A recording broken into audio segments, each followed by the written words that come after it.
Hello, everyone. Thanks for joining us today for our follow-up to Scribbling, Writing for All, which was a community of practice session that you'll be able to find posted on the AT Forward website, and it will be chunked nice and neatly for you in little digestible chunks, about 3 different pieces. So we just wanted to kind of follow up with that and give you a few more pointers from that presentation. Of course, we want to start by giving credit where credit is due. The Scribbling, the Beginning of Writing for All Children, was a community of practice meeting that was delivered by Kelly Fonner and Donna McNear. And I have linked in that presentation for you here. So if you want to go back and look at the original and have the slides, you can do that. And also, like I said, it will be chunked together on our AT Forward webpage so that you can watch it in little digestible chunks. So if we look at what Kelly Fonner and Donna McNear talked to us about, one of the things that they really stressed at the beginning was, what is our view of scribbling? And as an educator, I was really thinking about this. And when I was in my classroom, I was thinking, well, this is really a fine motor kind of a task. I knew it had a cognitive load to it. And I knew that it had a cognitive area to it, but it was like, I always thought about it too as that eye and hand coordination, and our occupational therapists would come in and they would work with the students on their grip, or if it was an alternative pencil, some other way of writing. And what Donna and Kelly really did was kind of help us to look at, what is our view of scribbling? Is it just fine motor? And it really did kind of shift my position on that and really think of it more towards that pre-writing. And as they went on in their presentation, they also talked about, the cognitive view of scribbling, that it really was about literacy and communication and receiving a message and honoring those messages. So no matter if a student just makes a mark on a paper, or gives you a look or whatever, or draws something, those are all forms of communication, and that's all messages, and we must honor those messages no matter what age our student is at, or what level they are presenting at, because we really want to get them to grow from wherever they're at. It doesn't matter where we start, it just matters where we all end, right? So really look at scribbling as literacy, communication, and exchange of messaging. Emergent writing and emergent reading. I really liked how Kelly and Donna put this together, because they really stressed that it could be at any age. And if you think about it, we're all the same way, right? We all continue to learn, no matter if we have a disability or not. We're lifelong learners, and learning is learning, right? So age does not matter. Doesn't matter where you start, just that you do start. They also talked about that this is not something that is just based on one thing after another after another. It can be splintered to put together. So one does not necessarily always have to have the same skill, the base levels. In other words, for example, if a student never learns to be a very good speller, that's okay. They can still get their message across. So those skills may not necessarily be needed at the beginning to get to the end of where a student needs to be as far as being a writer and a reader. And they are linked, of course. Reading and writing are linked in many, many ways. And if you before we get to that last statement there, I do want to show everyone this book. If you've never read this before, this is Karen Erickson and David Copenhaver's Comprehensive Literacy for All. And there is a great chapter in here, all on emergent writing. And they do talk a lot about emergent writing. Emergent writing is a huge chapter in here. And it does talk a lot about, it does not have to be emergent writer emphasis, written language, be used even before children know what writing looks like and what writing is supposed to be doing. So we're engaging kids in that scribbling process. And this is the picture here is such a great example of that. So this little boy is in fact visually impaired, and he is using the mark maker of his future.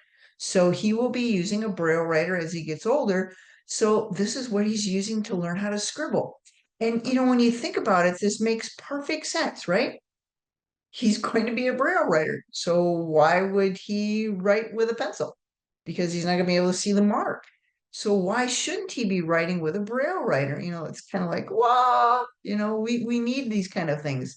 So he's brailing with one hand and he's feeling with the other. So he has learned to putting those things together. He's beginning to emerge into the writing realm, which is incredible.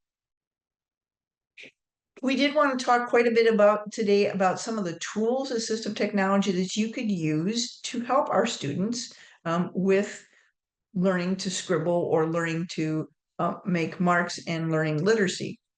But please note, any of the apps or websites should be vetted prior to your student use. If you've never walked into your IT department, it is the place to get to know people.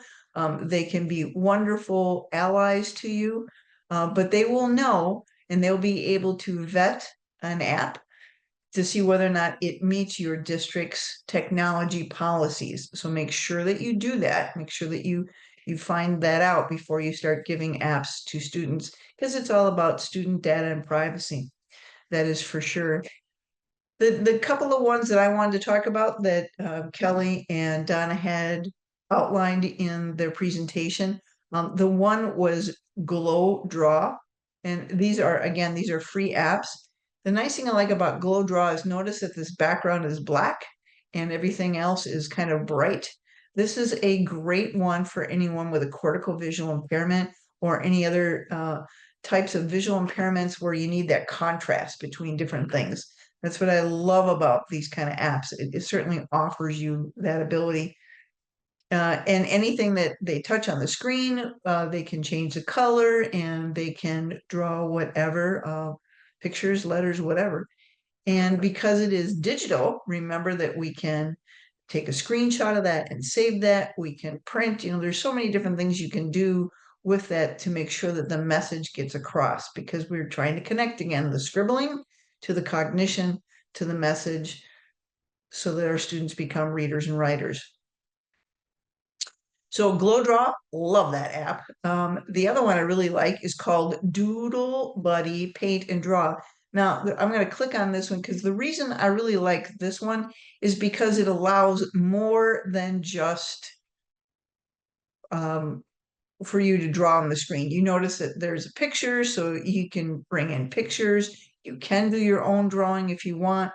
And in a second, it's going to show shapes. So again, if my student has difficulty making circles or squares or whatever, it's going to allow me to be able to do that too. So I can have help with that too. So if you can't make those, it's kind of a drag and a drop. It has the ability to write. It has the ability to put stamps in. So these are lots of wonderful things that can help your student to, again, scribble out their message and begin to get an idea of how to produce a message and give it to someone else. A couple other tools that I saw that I thought were wonderful. I had never looked at this one before, but it was in their presentation. So I wanted to give people an idea of what this looks like and how it might be used. This is called the Scribble Write, and this was from Leapfrog, a Leapfrog product. The thing I loved about one of the many things I loved about this is one, it's not very expensive. You're talking about a $25 toy, which isn't expensive at all. But the great thing I liked about this one too is it gave you all kinds of feedback. This is where you need to start. This is, you're going to move down. So it's giving you those auditory clues as to what you need to do. And you're making the lowercase b. So it's giving you, again, prompt after prompt, which is just awesome. And it's not only letters, but it is numbers. And it comes with a stylus. So the student or young child is actually holding the stylus. So you're learning to hold a writing implement at the same time. So that's kind of a really cool one. If you get a chance, take a look at it. And again, I always thought that, parents always asked me when I was a teacher, well, geez, what can I get my student for, Christmas or birthdays or whatever, something like that. This might be a suggestion, as a toy that could help them learn. The other thing I linked in here, which I just wanted to kind of highlight this for a second, is there are so many cool things that are available like through Amazon nowadays. So if I click on this, it used to be you had these huge OT catalogs or specialty catalogs. Now look, Amazon's got them. So for not very expensive, you can get egg pencil grips for kids. So these are awesome little things that just go on your pencil. And again, consult your occupational therapist. But if a grip is an area of concern that you're working on, there are so many different types of grips that are out there. So it's really kind of nice just to be able to look and say, oh, maybe I'll try this one. I love this one too. Assistive writing and drawing device so that if a student has difficulty with that pincher grasp and actually holding something small, this actually does the holding, and they can use more of a gross and shoulder movement to do the writing. There's a couple of those, but $7, what a great way to start getting data on whether or not your student can use a specific device. Here's another one, pencil grip corrector for kids. I thought this one was really good. This one went around your wrist, but it helps us. Oh, here's another one of those, writing bird, to figure out what we might need. And it's a great place to start that's kind of inexpensive. I like this one too. So, and don't forget your slant boards, all good things to take a look at, because surface does matter if you're going flat on an angle or on the whiteboard that's up. So just something to think about. Sometimes we gotta shop Amazon, right? A couple other tools that I thought, we'll go to the adaptive art tools in a second here, but I did want to show you one of my other favorite apps, Explain Everything. I just love this little app. This app can do so many things, and it can go from, young children all the way through the high school. So it offers, ability to draw things, of course, the ability to take pictures, to import pictures, to write using the keyboard. It actually has a microphone so you can record things on it. There's just so much that you can do with this app. Um, it down here it says digitize, create, store, and share what you're teaching. Again, you wanted to remember that documents, we need proof, right? When we're working with our students, we want to know that how they're doing and to show that improvement. And in some of our students with more significant needs, sometimes we want to, it's harder to look at and to find that how much success that they've made. But if you can take pictures, that here's my assignment in September, here's a similar assignment in January, and I can see the difference. This is a great way for us to look at that. You can actually do movies on this app. So lots of cool things. Check it out.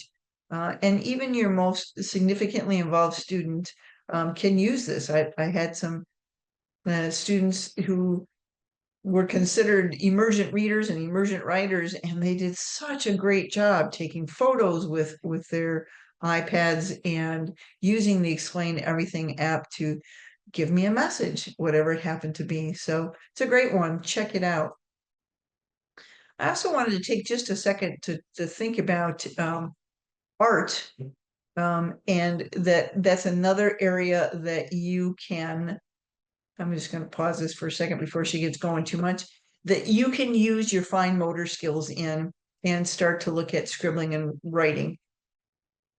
We want to be able to use literacy and writing not just once or twice a day. We want to have lots of opportunities to be able to do this, but so many of our students can't hold an implement, or they're like, don't you ask me one more time to make the letter A. If you've never looked at building wings and Readtopia, and they talk about writing with repetition, but diversity. So you may be looking at the same letter, but you're doing it in different ways instead of just this is A for apple. So you have to kind of break things up. I cannot imagine being a middle schooler who has never learned their letters and somebody saying, well, I can't go on because they haven't learned the letter A, which again takes me back to this book. If you've not read Comprehensive Literacy for All, huge section in there about kids don't need to know all their alphabet in order for them to communicate and become a reader or a writer. And again, we're talking about scribbling. So I like this lady, and I'm just going to talk through what she's doing. So she's talking about art, and she's an art teacher, and that she's using everyday kind of things, tennis balls that she got at the dollar store. And all she's going to do is take a screwdriver and punch a hole in it. And a single hole, nice and small, will allow you then to put a paintbrush in. So here she is with a paintbrush. Now think about those students who don't have that grip. This is a great way for them to be able to do that. Very light tech, and they're able to do the same projects. Here she took the screwdriver and punched two holes side by side, and she was able to then put a colored pencil in there. So the student was able to use that. This one I dearly love. So soap wand, right? The soap wand that you might get, she increased the hole that normally you put soap in, and she filled it with temper paints. And then she just put the scrubby thing back on. And because of the fact that it has texture, it allowed her to be able to make texture. And because it was a little longer, for those students who couldn't extend their arm, this would extend it for them. So think about that. That's a great way to do that, right? This is a curler. Again, something she got at the dollar store, and she just took the little plastic thing off, and voila, instantaneously you have something that's built up. Like those, little things we just looked for that were on Amazon. Let's try these first, collect some data, see if it's going to work, and then we're going to know, right? This one I really like too. There are a lot of students who have a lot of difficulty with the paper that's on a crayon. They just don't like it. They just don't like the feel of it. So taking the paper off, filling a little container like she's showing you there, a little aluminum container, and then putting all the crayons in there, melting them. I've got a melted, awesome, large crayon. So great again for someone who needs that motor ability, needs something larger to hold, and also that you can color with multiple colors now with just one kind of thing. So it's a great way for them to do that. Lots of cool ways for you to use things, but you're using those in art. So now we're doing something else with our scribbling. Another example I wanted to use is it's actually came from the Comprehensive Literacy for All book. And in there, they talk about trying to get different ways for the students to be able to learn and use some writing. So one of the teachers I worked with implemented this, and it just was awesome. So as the kids came in the morning, she just had a big piece of chart paper there. And as they came in and she said good morning to them, they were to make a mark of some sort on this paper to signify that they were in the classroom. And whatever it was what it was. And then she would say to them, I'm so glad you're here, and whoever the name was. So we'll pick Jeff. Jeff, I'm glad you're here today. I like what you wrote and you told me you're here. This is how I write your name, Jeff, to know that you're here. And she would write Jeff. So we didn't say that the student did it wrong. We didn't do a hand over hand. We didn't correct. Nope. We let them guide and for them to be able to say, yep, that's the mark I need to make. And then we kind of went on from there. And we're going to talk a little bit more about that, but think about that. That was our way for the student to be able to do that. And it took 3 seconds as they were coming in the room. So even before instruction began, it was actually beginning, right?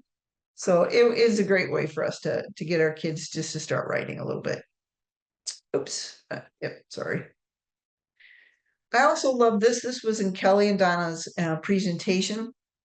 The slide was, and they had a scribbling bin. So many of us as teachers have literacy bins. We have books that are everywhere in our classroom, and we have like These are all your books on nature. These are all your books on um, dogs, whatever it happens to be. I love this, and I love this for a lot of reasons. One is because the kids got to label each one of these things. So, and this word here is envelopes, which I love how there's a little inventing spelling. But then they're like, well, I'm not sure maybe if they can get that. So then they put some pictures on there. How great is that? So having bins with different instruments, different ways for you to create a message and get a message across. So you're looking at different ways to scribble. So I love this. That's a great idea.